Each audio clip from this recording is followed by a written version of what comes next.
você aprendeu errado que é um nazireu. Você aprendeu errado que é um nazireu. Vamos aprender a verdade bíblica, irmãos. Nazireu não é não ficar sem tomar vinho, não é ficar sem cortar o cabelo, não é ficar sem tocar em mortos. É muito mais do que isso. É muito mais do que isso. A palavra nazireu não aparece frequentemente na Bíblia. Por isso, muitas pessoas acreditam que possuem total conhecimento sobre o assunto, mas certamente estão equivocadas, pois Deus deixou códigos preciosos sobre esse tema espalhados de Gênesis ao Apocalipse. Eu gostaria que você anotasse isso aqui agora, porque é muito importante. Em hebraico, a palavra nazireu é soletrada de duas maneiras diferentes. Em hebraico, a palavra nazireu é soletrada de duas maneiras diferentes. Nazareu com A ou Nazireu com I, ok? Então, em hebraico, quando você fala Nazireu, você tem duas possibilidades. A palavra Nazareu ou a palavra Nazireu. Essas duas palavras no original na Bíblia estão em diversos lugares, ok? Por que aparecem essas duas opções aqui no hebraico? Porque esse termo possui duas raízes, ok? A primeira raiz do hebraico que aparece é a palavra nazir, de onde vem a palavra nazireu, ok? Essa palavra nazir, em hebraico, significa separado para Deus, santificado, consagrado para refletir a glória de Deus. Olha como é mais, irmão, do que simplesmente votos e propósitos. Olha o que significa ser um nazireu. Ser um separado para Deus. Fazer um voto de nazireu é você falar: Deus, eu separo a minha vida para o Senhor, não tem mais volta, eu não olho mais para trás, eu vou deixar o medo de lado, eu vou deixar os meus traumas de lado, eu vou deixar tudo aquilo que estava me colocando em dúvida, o seu chamado para mim de lado, eu vou separar a minha vida para o Senhor de uma vez por todas. Separado para Deus, santificado, consagrado para refletir a glória de Deus. E a segunda raiz da palavra nazireu é nazar, ok? De onde vem a palavra nazareu. Tem um significado semelhante, ok? A raiz de cima. Significa elevado acima dos outros, separado e que recebe autoridade sobre a nação. Olha que interessante, irmãos. Um nazireu, ele recebe autoridade sobre uma nação, ok? Combinadas, quando você pega essas duas palavras e você junta, essas duas palavras em hebraico falam sobre ser separado, purificado, criado para refletir a glória de Deus, levantado acima dos outros, acima do normal, né? E receber autoridade sobre nações. É isso que significa ser um nazireu. Então aqui nós estamos entendendo, irmãos, que é muito mais do que simplesmente votos. É simplesmente mais do que você não tomar um vinho, do que você não cortar o seu cabelo, do que você não tocar em mortos. Na verdade, tem um significado profético, ok? Que significado é esse, Kennedy? O sacerdócio. Em número 6, verso 2, ok? Se você quiser anotar, número 6 é conhecido como o capítulo dos nazireus, ok? Todos os códigos de nazireus estão ali dentro de número 6. Todas as ordenanças, como funcionava esse voto, quem podia fazer, o que era preciso, qual era o posicionamento, está em Números, capítulo 6, ok? Diga o seguinte aos israelitas, vou ler aqui o verso 2. Diga o seguinte aos israelitas: se um homem ou uma mulher fizer um voto especial, um voto de separação para o Senhor, como nazireu, ok? Então, em número 6, Deus faz um convite a qualquer homem ou mulher que deseje fazer um voto de intensa separação a Ele, ok? Então, não existiam, irmãos, nas épocas bíblicas, não existiam apenas homens nazireus. Olha que interessante aqui, né? Quando a gente fala de nazireu, a gente lembra de quem? Sansão, Samuel e João Batista, né? Porém, não teve somente esses nazireus na Bíblia. Existiam também mulheres que foram nazireus. Um exemplo foi a juíza Débora, ok? Ela era uma nazireu, ok? Então vamos lá. Em número 6, Deus faz um convite a qualquer homem ou mulher que deseje fazer um voto de intensa separação a ele. Muito embora houvesse nazireus vitalícios como Samuel, Sansão e João Batista, a maioria das pessoas fazia o voto por um período de tempo específico. Esta consagração especial de nazireu era dada aos que queriam estar tão perto de Deus quanto os sacerdotes levíticos, ou que desejavam separar-se a ele a fim de alcançarem um chamado ou tarefa especial. Agora preste atenção. No Antigo Testamento, somente os homens da tribo de Levi podiam ser sacerdotes. Toda a nação de Israel foi chamada para ser um reino de sacerdotes, mas somente os levitas recebiam o privilégio de viverem na prática as suas vidas completamente dedicadas na vocação de guardarem zelosamente a pureza e a administração da adoração a Deus. No entanto, no voto de Nazireu, Deus abria a porta para qualquer um, homem ou mulher, de qualquer tribo que quisesse ser tão radical na devoção e estar tão perto dele quanto os sacerdotes. A única qualificação era ter um coração que o desejasse intensamente. A consagração de Nazireu não estava reservada a um clube de elite ou para alguns seletos, mas era um convite aberto a qualquer um, homem ou mulher, jovem ou velho, criança ou adulto, que tivesse um coração desesperadamente faminto por Deus. Ninguém era excluído ou desqualificado pelo que era. Qualquer um poderia escolher voluntariamente o lugar de proximidade, ok? Através do voto de Nazireu. Nós já entendemos que para você ser um sacerdote nos tempos bíblicos, era necessário você vir da tribo de Levi. Era necessário você vir lá da descendência de Arão, certo? E além disso, ainda existiam algumas leis. Por exemplo, se você tivesse defeito na sua orelha, você não podia ser um sacerdote. Se você tivesse algum defeito na sua mão, algum defeito no seu pé, algum defeito no seu rosto, você não podia ser um sacerdote. Você sabia disso? Anões não podiam ser sacerdotes. Pessoas que tinham pessoas que tinham um desvio no seu DNA. Né? Nós temos uma escola profética que nós falamos disso. Isso é tão importante que nenhum sacerdote com DNA impuro podia servir diante de Deus. Na verdade, você não podia nem ser um sacerdote. Tá? Então, existiam várias regras para você ser um sacerdote. Porém, se as pessoas amassem tanto a Deus que queriam entrar nesse lugar de servi-lo, qual que era a porta de entrada? Se tornar um nazireu. Pelo tempo de voto, de nazireado, a pessoa que estava fazendo esse voto podia servir a Deus como um sacerdote. Olha que interessante. Então, os sacerdotes viviam das coisas do Senhor. As demais pessoas tinham trabalhos comuns. Qual que era a porta de entrada para uma pessoa viver como um sacerdote? Ter uma experiência mais próxima de Deus. Se tornar um nazireu. Olha que interessante. Então, o nazireado, irmãos, era uma porta de entrada para pessoas que amassem tanto a Deus que elas deixavam a sua vida comum e serviam a Deus como um sacerdote. Então, através disso, nós aprendemos que o nazireado, irmãos, é muito mais do que um voto. O nazireado é uma aliança com Deus. O nazireado é um ato de amor a Deus. Se eu amo muito a Deus, a porta de entrada para eu estar mais perto dele é através do nazireado. Muitos aprendem que o nazireado bíblico foi apenas um voto sacrificial, mas este ensino está incorreto.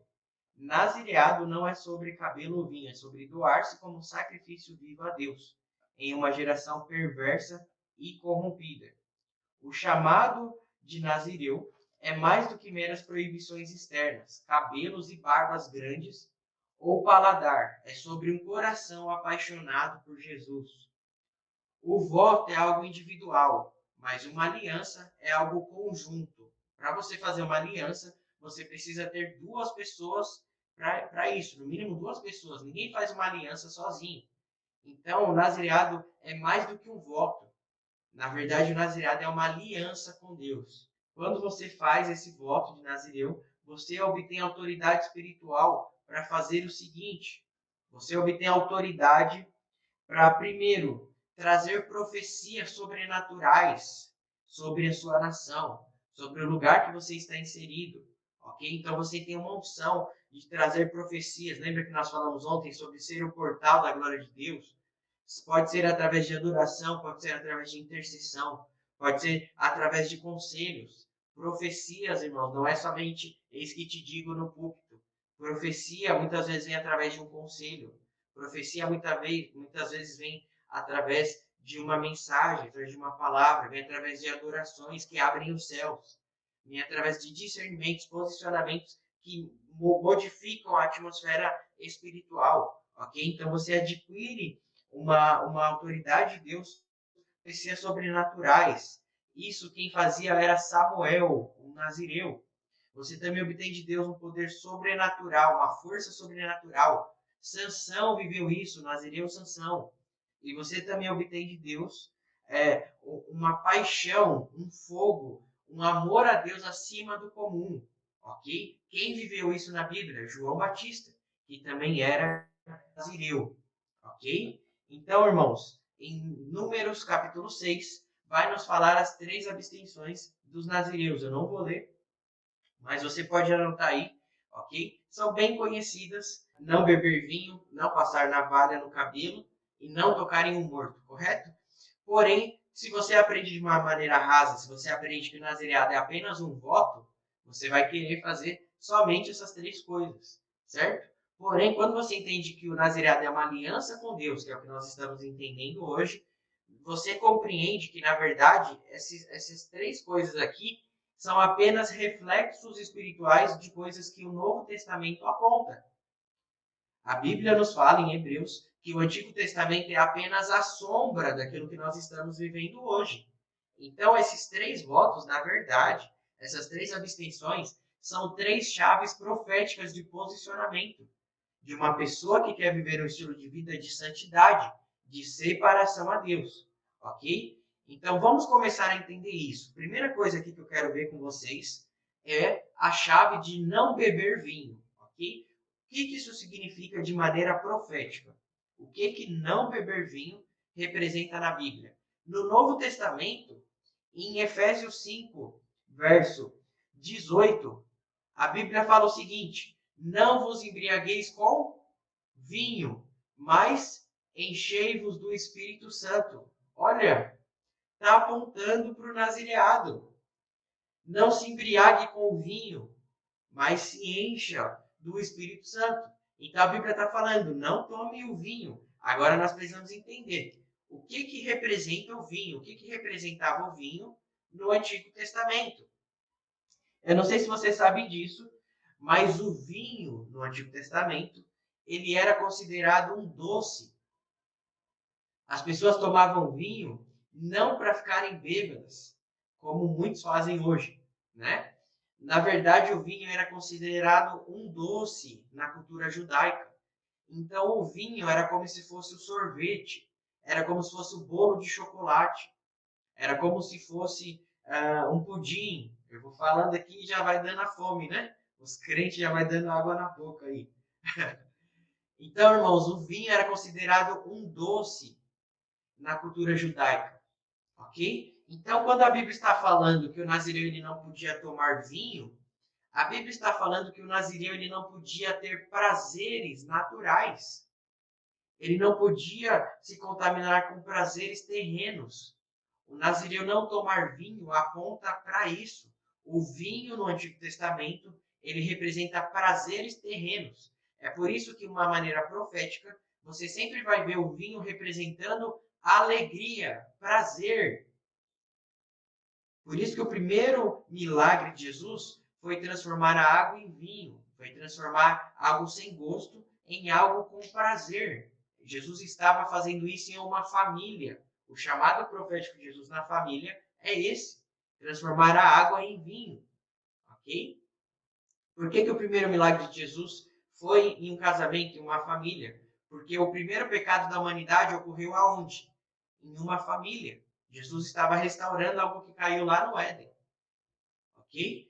Então, irmãos, o vinho representava, no Antigo Testamento, prazeres. Ok? Então, irmãos, ser nazireu, ou não tomar vinho, é você renunciar a prazeres terrenos para desfrutar de prazeres celestiais. Aí talvez você fale, Kennedy, isso não é uma religiosidade? O nazireu, ele então não pode ter prazer terreno? Irmãos, na verdade, os nazireus, eles buscam prazer. Eles são viciados em prazer. Só que eles buscam no lugar certo. Salmo 16, verso 11 diz assim: na sua presença, ó Deus, há prazeres eternos. Ser nazireu, não tomar vinho, é você decidir: Deus, eu não quero me contaminar com prazeres da terra. Eu quero tirar alguns prazeres terrenos para buscar prazeres celestiais, para buscar prazeres eternos. De forma prática, se você quiser anotar isso, o vinho representa os prazeres deste mundo, ok? De forma prática, o vinho representa os prazeres deste mundo, ok? Então, irmãos, que fique claro aqui, se você deseja fazer um voto ou a aliança de nazireado com Deus, não faça o seguinte: Deus, eu vou ficar sem tomar vinho por um ano. Não é isso, irmãos. Primeiro que a Bíblia deixa muito claro, né, que embora no Antigo Testamento as pessoas tomavam o vinho, né, hoje na nossa geração a gente vê o quanto a bebida alcoólica destrói famílias, planos, projetos, relacionamentos, né? O quanto a bebida alcoólica é um problema, principalmente na nossa nação como o Brasil, onde morrem mais pessoas no trânsito do que em muitas guerras de países do Oriente Médio. Então, acredito que a Bíblia deixa muito clara essa questão de bebidas alcoólicas, né? Nós não devemos nos embriagar com isso, ok? Porém, irmãos, a Bíblia aqui, quando está falando do vinho, está nos falando de prazeres da terra. Então, eu vou dar um exemplo prático. Os prazeres aqui, irmãos, eles representam talvez coisas que não sejam pecado. Tomar vinho no Antigo Testamento não era pecado, mas o nazireu não podia tomar. Tomar um sorvete não é pecado, mas o nazireu ele não podia tomar. Comer um bolo, fazer algo de prazer, não é pecado, mas o nazireu ele se abstinha disso, ele se absteve, né, disso. Ele abria a mão para ter uma vida mais consagrada a Deus. Então, eu vou dar um exemplo prático. De uma maneira prática aqui, irmãos. Existem muitos prazeres do mundo que não são pecados, mas são distrações.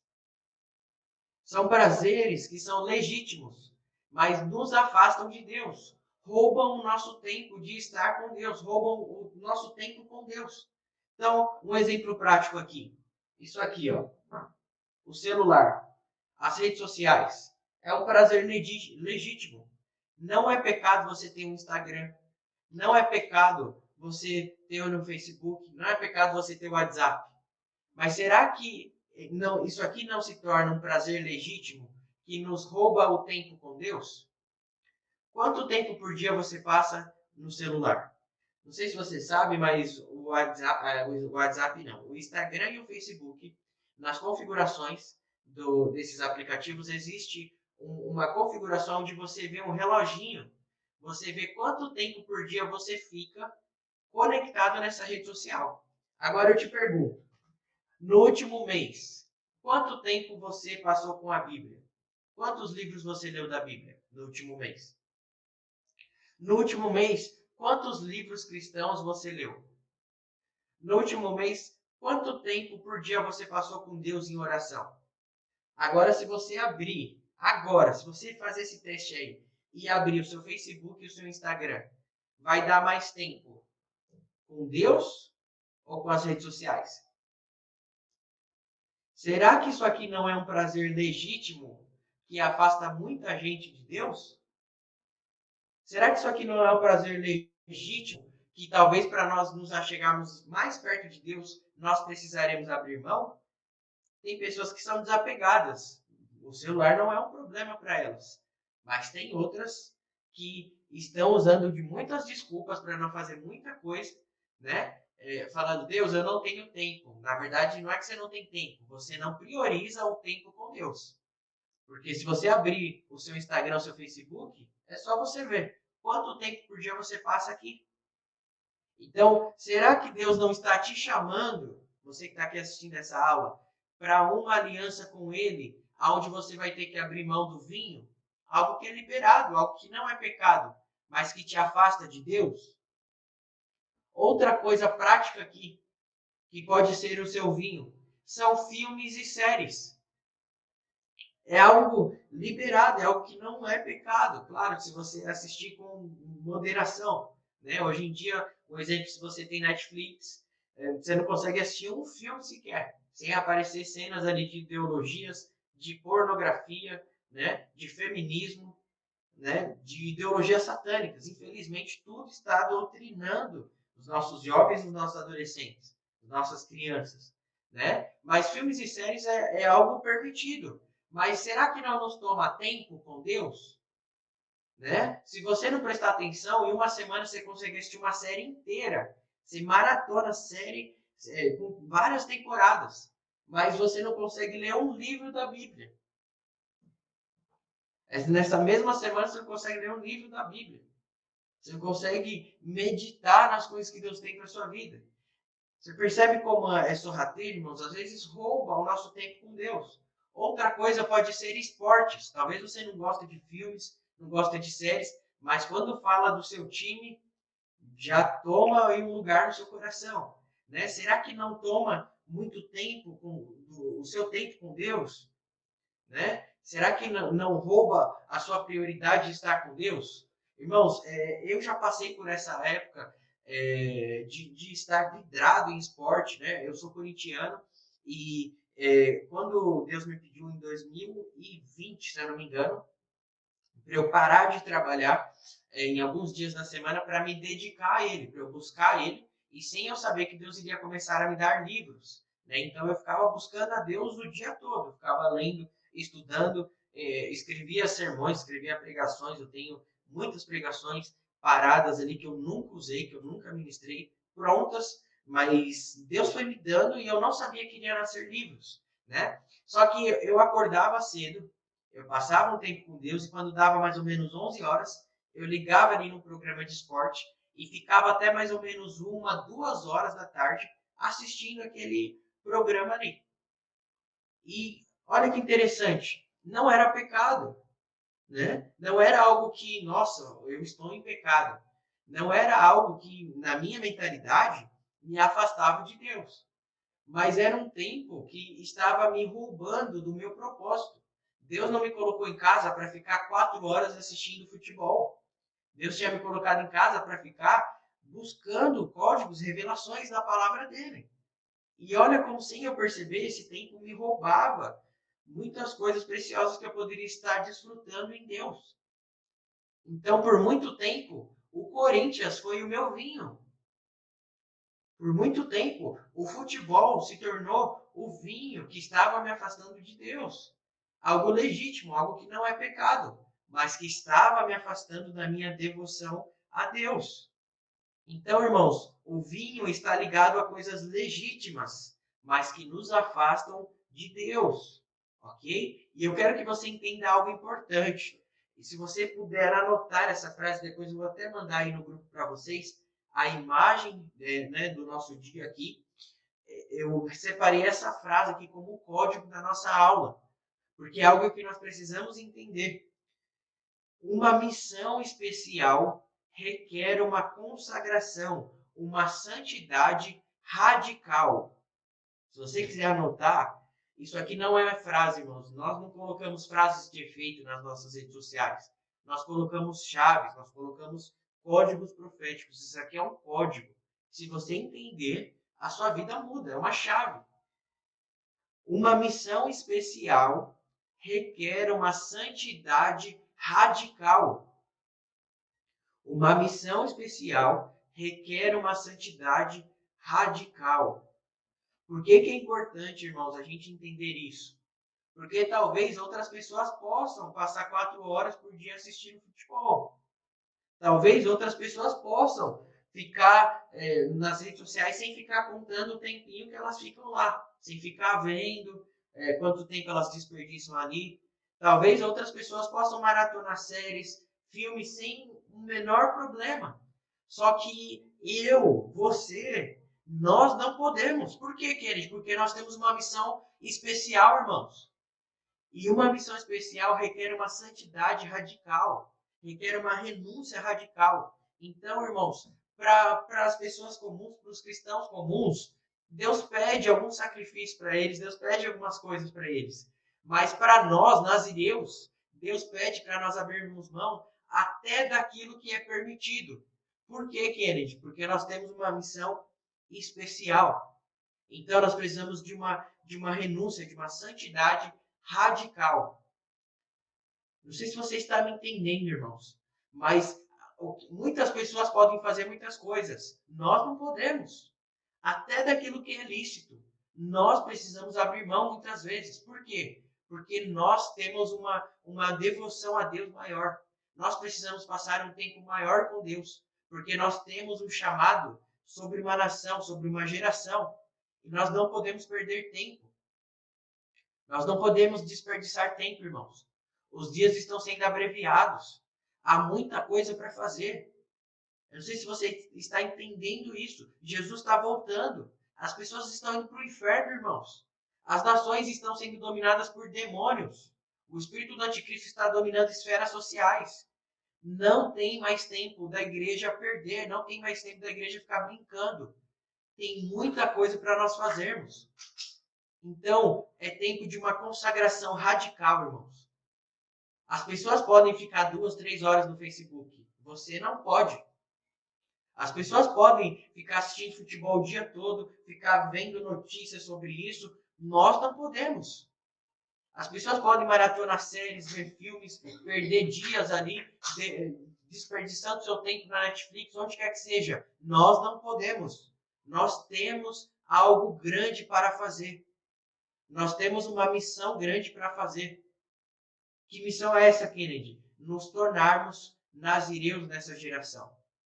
Clamarmos por uma nação. Nos posicionarmos espiritualmente por uma nação. Então, qual que é o vinho que você precisa abrir mão para estar mais perto de Deus? Qual que é a coisa lícita que te rouba tempo com Deus? Ok? A segunda abstenção de um nazireu era não passar navalha no cabelo, ok? Agora vamos entender algo, irmãos. O cabelo longo do nazireu era o símbolo da sua força e vitalidade em Deus.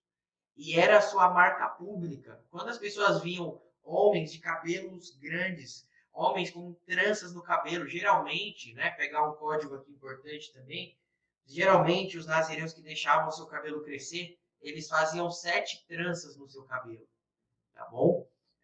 Você pode ver isso um exemplo no Sansão, né? Quando Dalila fala ali para os filisteus das tranças dele, a Bíblia fala que os filisteus cortaram as 7 tranças, tá? Então, Sansão seguia um padrão de nazireado que ele aprendeu ali no templo do Senhor. Geralmente, nazireus, quando deixam o cabelo crescer, eles deixavam 7 tranças, ok?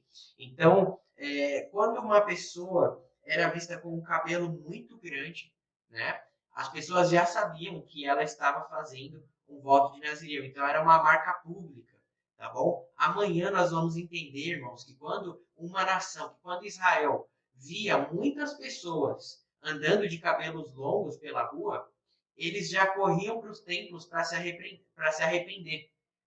Os nazireus, sem falar nada, amanhã você vai entender isso. Profetas nazireus, sem os nazireus falarem nada, só a marca deles.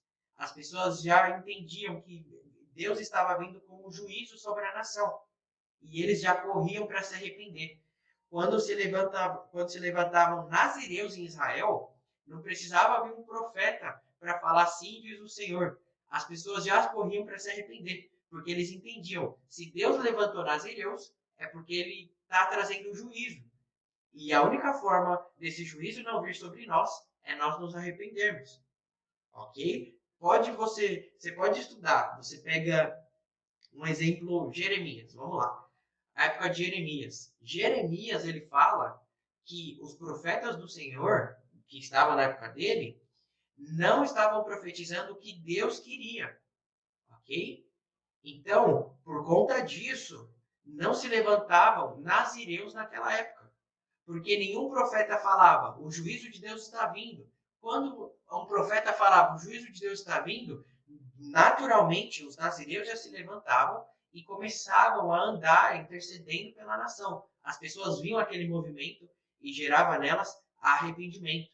Só que o exemplo na época de Jeremias, os profetas não estavam ouvindo a Deus, eles estavam bebendo do vinho da terra. Eles se contaminaram com as riquezas do palácio, né, com as mordomias, com as mulheres do palácio, e esqueceram da vida com Deus. Então eles saíram da dimensão do conselho do Senhor. E aí Jeremias falava, a Babilônia está vindo, Deus está mandando a Babilônia para punir vocês. E os profetas falavam o quê? Não, não vai vir juízo não, né? Porque não ouviram a voz profética correta, não se levantaram nazireus na nação. O que aconteceu? Israel foi desolada, foi para a Babilônia por 70 anos, 10 Shemitahs, ok? Então, quando se levantam nazireus em uma nação, significa que Deus está levantando um movimento espiritual. Algo está acontecendo, ok? E isso acontecia nos tempos bíblicos. Tá? Então, por isso que o nazireu não podia raspar o seu cabelo. Era uma marca pública para todas as pessoas que aquele indivíduo era um nazireu, ok? E a mensagem do cabelo não cortado gerava o que nas pessoas, irmãos? As pessoas viam o seguinte, aquela pessoa ali, o exemplo que está fazendo o voto de nazireu, ele não está perguntando para Deus até que ponto eu posso ir para não pecar.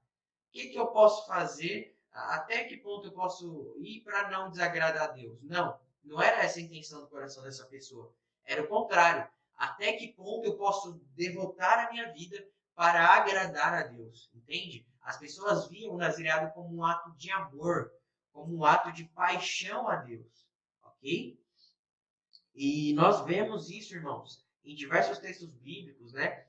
O nazireu Sansão, como ele era respeitado pelo povo, né? Por quê? Porque quando nasciam os nazireus, quando eles viam os cabelos longos, o povo já entendia que havia um movimento espiritual acontecendo naquela geração, ok? Então, por conta disso, irmãos, a chave dessa segunda abstenção do cabelo, se você quiser anotar, representa o seguinte: o cabelo do nazireu, não raspar o cabelo, né? O cabelo representa a força de uma aliança com Deus, ok? O cabelo do nazireu representa a força de uma aliança com Deus. Então, o que acontece, irmãos? Quando existiam nazireus, pessoas com os cabelos grandes, as pessoas olhavam para elas e elas sabiam que aquelas pessoas não se abatiam com qualquer situação.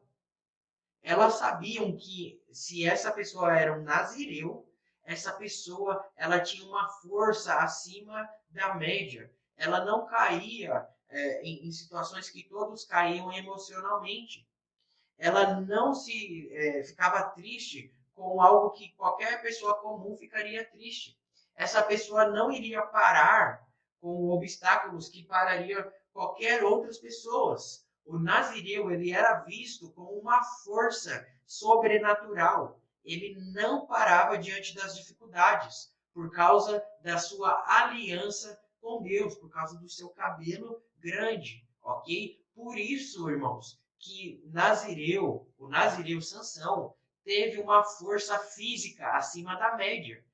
A força física de Sansão só veio representar a força espiritual que já estava na vida dos nazireus há muito tempo.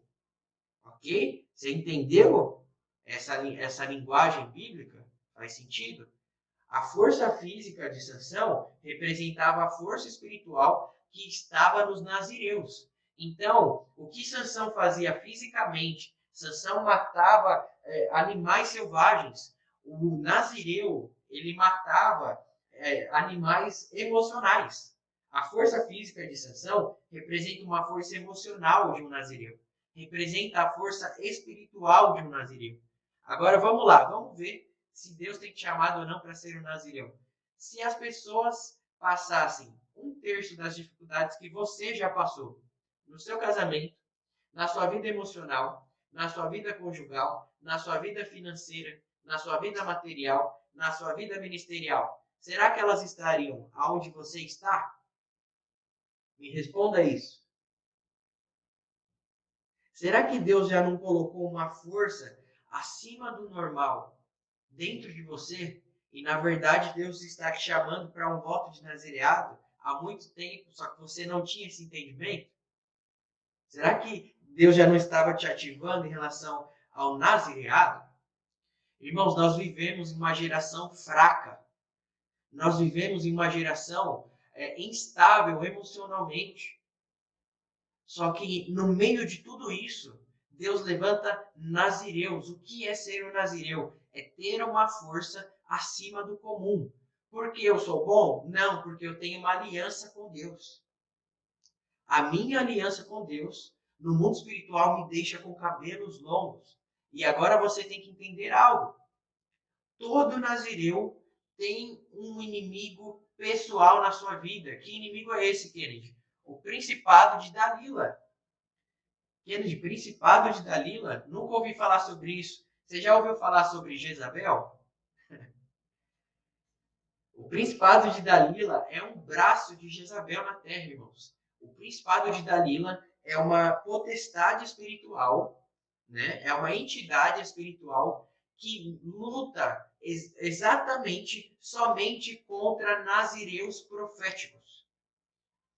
Qual que é a missão dessa entidade espiritual? Roubar a força dos nazireus. E eu, Kennedy, tenho discernido em Deus que os dias que nós estamos vivendo, esse principado está muito perto de pessoas que têm uma aliança com Deus. Está rondando de perto muitas vidas, muitos chamados. Então, a sedução de Dalila, que Sansão caiu, também foi algo que refletiu no mundo físico, mas que ocorria no mundo espiritual. Eu quero que você entenda que existe uma sedução espiritual para que nós não venhamos ter uma consagração com Deus, para que nós não venhamos ter uma aliança com Deus. Para quê? Para roubar a força que nós temos em Deus. Ok? Então, irmãos, é algo que nós precisamos prestar atenção. Ok? Então, o cabelo do nazireu, não cortar o cabelo, representava uma força acima do comum. Ok? Então, esse é o segundo significado da abstenção do nazireu, de uma forma profética. Ok? Não cortar o cabelo representava uma força sobrenatural de uma aliança com Deus. E a terceira abstenção de um nazireu era não se aproximar de um corpo morto, ok? O que isso representa profeticamente? Vamos entender o seguinte, irmãos. O nazireu, ele não podia tocar em nada que estivesse morto. Por quê? Porque isso era um símbolo profético de algo espiritual. A morte ali falava de pecado, ok? Isso é muito claro na vida de Sansão, irmãos. Infelizmente, se você quer aprender o que um nazireu não pode fazer, leia a vida de Sansão. Ele fez tudo ao contrário. Não podia beber vinho, prazeres da terra. Ele era viciado em um prazer chamado sexo, né? Sansão era um viciado em sexo. Sansão era um pornográfico. O pecado de Sansão não foi se deitar com Dalila. A Bíblia fala, Juízes capítulo 14, se não me engano, que Sansão saía pelo povoado filisteu observando as mulheres filisteias, as mulheres daquele povoado. Essa palavra observar é porneia, é a raiz da palavra pornografia. Sansão olhava para as mulheres e imaginava elas nuas. Sansão era um pornográfico. O pecado de Sansão não foi Dalila, foi a pornografia. Ok? Então, Sansão se misturou com o vinho da terra. Sansão, ele não podia tocar em morto. O que ele faz quando ele vê um leão ali, se não me engano, é um favo de mel, né? Favo de mel do lado do leão. Quem será que colocou aquele negocinho ali, aquele docinho ali, né? E Sansão vai, não liga, toca no morto. Logo depois ele se contamina com o pecado. Ele fez fisicamente e se contaminou espiritualmente. Tá? Então, Sansão fez tudo, não corta o cabelo. Ele vai e fala para uma prostituta do povo que é inimigo dele, o segredo dele, que a força dele estava no cabelo. Né? Fez tudo ao contrário. Né? Mas não se aproximar de um corpo morto, irmãos, representava não tocar no pecado. Então, aqui, a Bíblia nos fala sobre uma santidade radical. O nazireu, ele não pode de jeito nenhum tocar no pecado. E isso é tão forte, irmãos, que se você ler Números capítulo 6, onde fala a abstenção dos nazireus, a Bíblia fala que se o pai do nazireu morresse, se a mãe morresse, se algum familiar do nazireu morresse, ele nem poderia ir no velório. Ele nem poderia ir enterrar os seus familiares. Você já pensou numa coisa dessa? O cara faz um voto de 40 dias com Deus. No 20º dia, a mãe dele morre. Ele não pode ir no velório. Você tem noção do que é isso? Por que ele é de tanta radicalidade? Porque santidade tem que ser radical para um nazireu.